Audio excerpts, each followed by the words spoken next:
Hey, so I've got a question for you.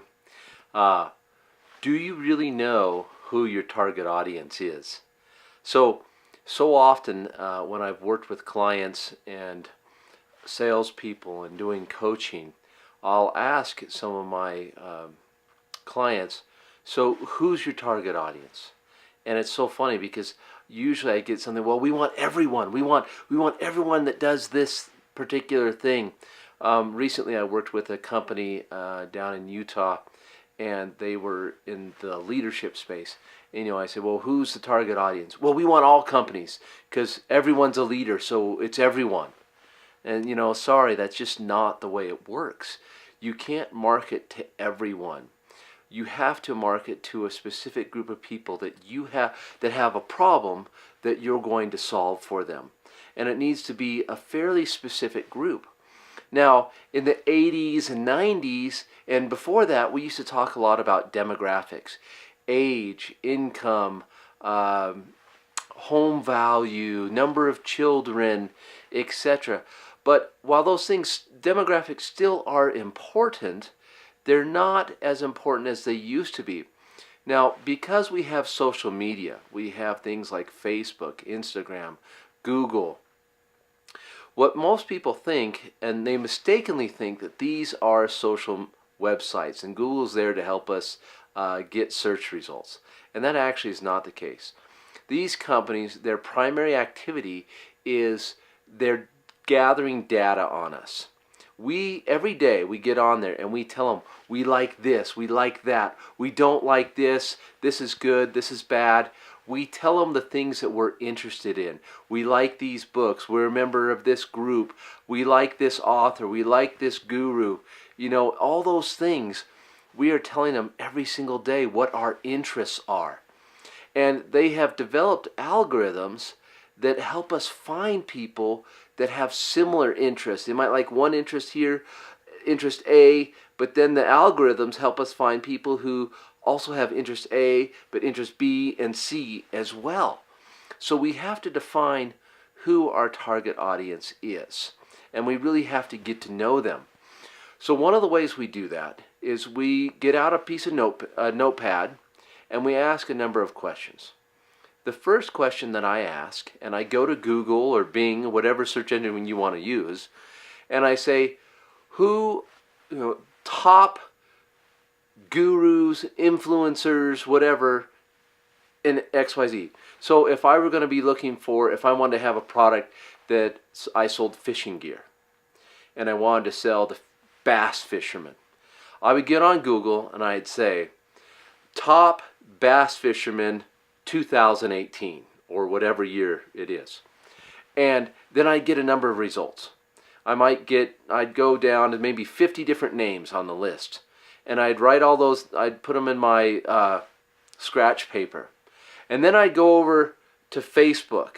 And inside the Business Manager, you have the Audience Insights. And I would leave the demographic information. You might want to choose location if you're just a U.S.-based business, or it's only relevant to your geographical area. You might want to change that. But leave all the other demographic options alone. Age, it starts out at 18. Just leave it alone. Gender, leave that alone. Don't mess with that stuff.